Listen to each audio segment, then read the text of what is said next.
A couple of weeks, or a couple of days back, we talked about the essence of religion in the political situation in Nigeria and the elections as a whole. And recently, we've had endorsements of different candidates by different groups and all. Most recently, there was a reported endorsement of the All Progressives Congress presidential candidate. We saw the report of a meeting he had with the pastors from the northern part of the country. But we have a group in the studio that says they want to respond to that report as the Northern Christian Elders Forum, and they're here today to respond, according to them, to that endorsement of the APC presidential candidate. We have in the studio Evangelist Matthew Owojaye, former chairman, Northern Christian Elders Forum.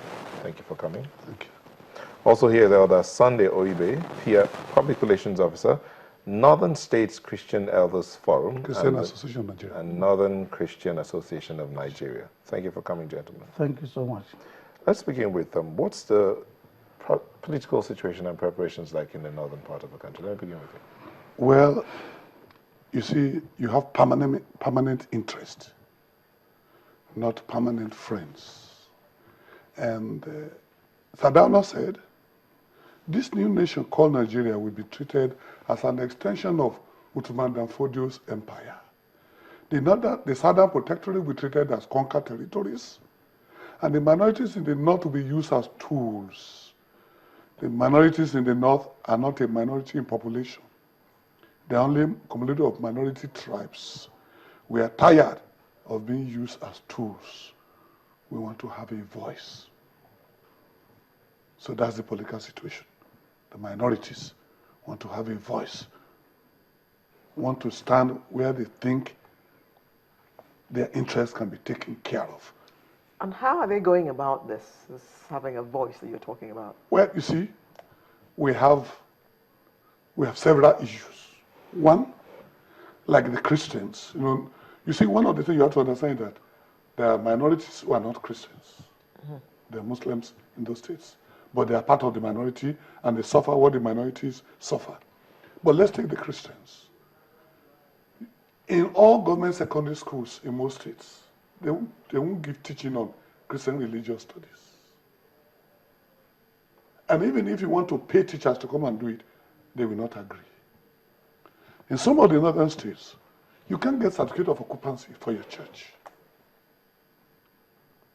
Look, you'll be shocked. In 1980, for you to know how long we have suffered, I was working in First Bank, and a letter of promotion came from Lagos. I should move to Kano to take the first position of Agri Officer Coordinator. And I was kept on my seat in Kaduna, and they put another person on that seat, even though a letter had come from where?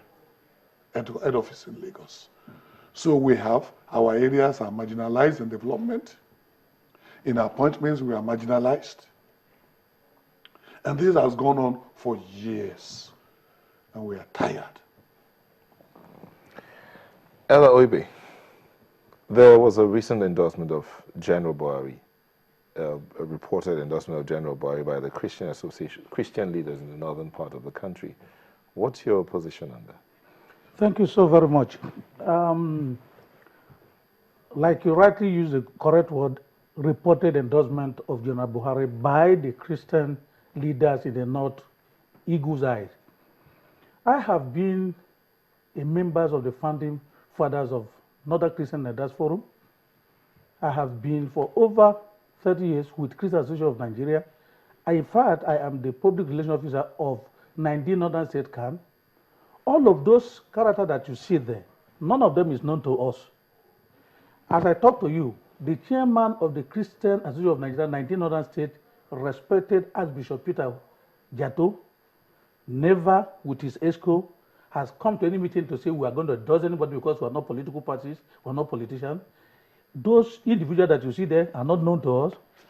The chairman of the Christian Elders Forum of Northern State, Elder Phillips Olaya, who is outside the country, got this report was disturbed, and that is the more reason why we're here.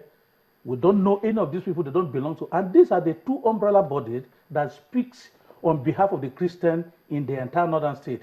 Now, what you see play out, I have discovered that 419 succeed when people are desperate, when people are greedy. And so desperate politicians have found themselves play into the hand of people that have just come to now take money from them. I'll give you an example. A sister thought that it was Khan, Abuja, that was having that meeting in International Conference Center, and he was the one that got to that place. He did not see any of the known leaders of the church. And he sat in the midst of these people that some of these so-called pastors, in quote, were saying, let this man finish his talk and bring money, let's share and go. And some of them say, are we stupid that they will hire us to come and do this type of thing? So what General Buhari has done to himself is that he has played into the hand of people who are desperate to make money, and they have made money out of him. So, first of all, these people are unknown to us. They are impostors. They are not leaders of Christians. And the question that people should even ask them, which church do they represent?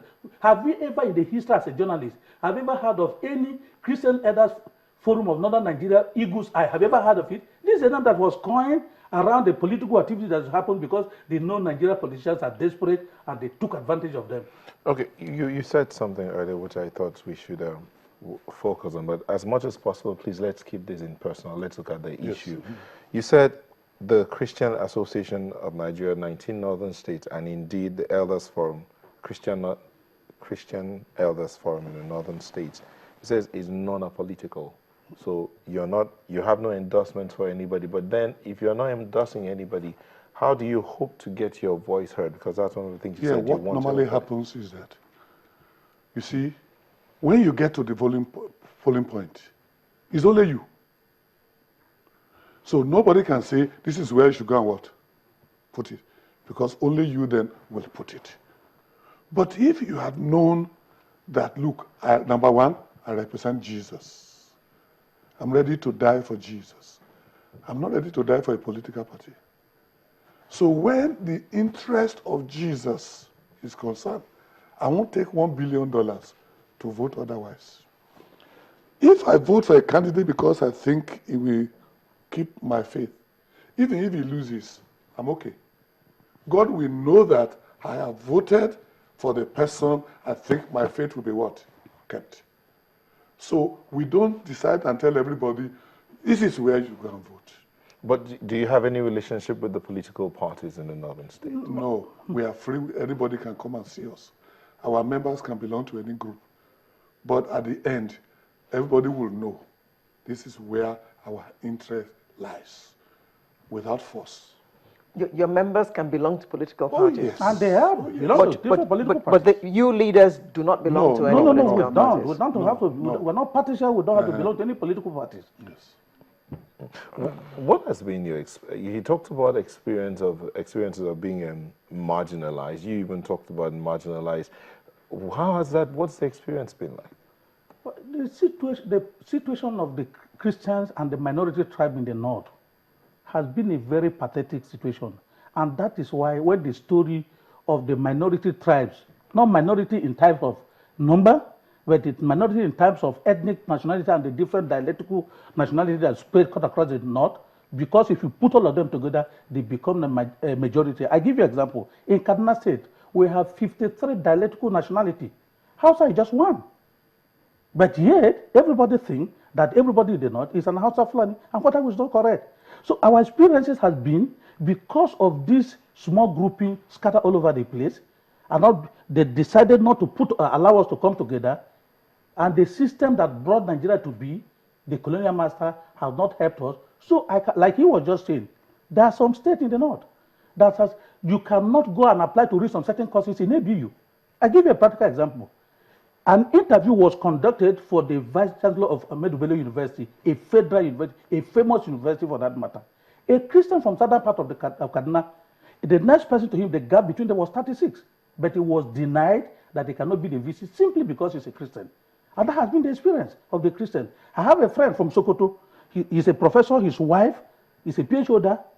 They left the north and they reside in Lagos here for years because nobody will give them a job to do, simply because they're Christians. So that has been the plight of us. And it is an age-long practice, continuously, and there has never been any change. And that is the reason why, even in the issue of this election that you see, when people hear about the attack of Boko Haram in Medjugorje, in Yobe, and Adamawa, people think that it happened everywhere. Most of 99.9% of those areas that Boko Haram attacked and host their flag, these are predominantly Christian areas, 90%, and nobody reports that. As we said, you were talking about the ethnic minorities. In terms of education, in development, are they spread across board? Okay, let me interject for you. See, I went to government college, Kefi. Sadana was a great man. We paid only £3 for a whole year. Feeding, accommodation, everything together. Transport to go home, transport to come back. Now, it is because the missions put up mission schools. So it is mission schools and private schools that have saved the North from total collapse. I know the North is at least 20 years behind the South in education before Boko Haram. Now we are 40 years behind. And let me tell you, education was programmed to fail in the North. Why did I say so? I written a paper on it. The Nigerians gave me 2 pages to publish it. The big men don't want the children of the Talakawas, the poor people, to be educated, so that they will never compete with their own children. So their own children don't go to government primary school, so they can sit on the floor. Their own children don't go to government secondary school, so you can finish SS3 and you may not be able to write anything. The same thing now has gone to the universities. Our universities are now doing theory or practical. Their children are not there. Where are their children? Overseas or in private universities. So let me tell you this. It's not only the minority that are in trouble.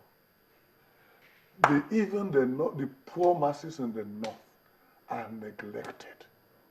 I have a question I've asked the big men. All these people have benefited from the northern states. Can anyone of them come out and say, I took money from my pocket and I put a borehole in a village? I took money from my pocket, I went to a government secondary school and I put laboratory. I took money from my pocket and I bought textbooks and gave out to a secondary school, government secondary school.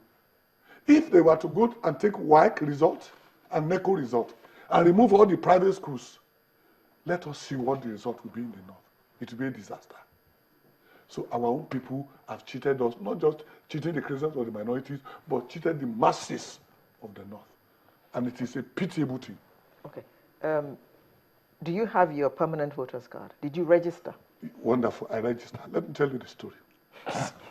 When I went to collect, they say somebody has collected on my behalf. And the person collected my wife's own too.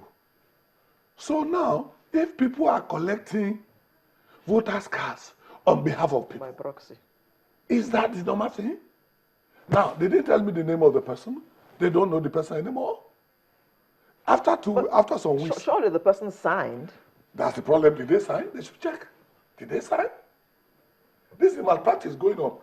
So after that, I came back and said, look, because they know me, this matter will get to Abuja. And they know me that I can do it. So. Did you register, sir?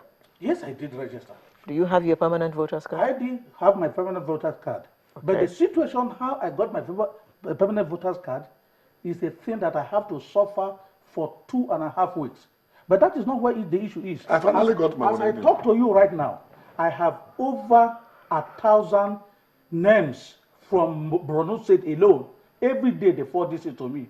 Christians who have registered, they have their temporary voters card, but when they go to the point of collecting the permanent voters card, they say somebody has collected or they are not there. And they are frustrated, they don't know. Every day I have this data right now. So the situation is that it was programmed to disenfranchise some certain people, particularly the Christians of the northern Nigerians. Well, I hope that somebody from INEC is, I'm sure Mikey Guinea is watching this, and I hope that you will take this up and find out exactly why people are able to collect other people's voters' cards, which is not supposed to be, because you're supposed to put your thumbprint when you collect your permanent voters' card.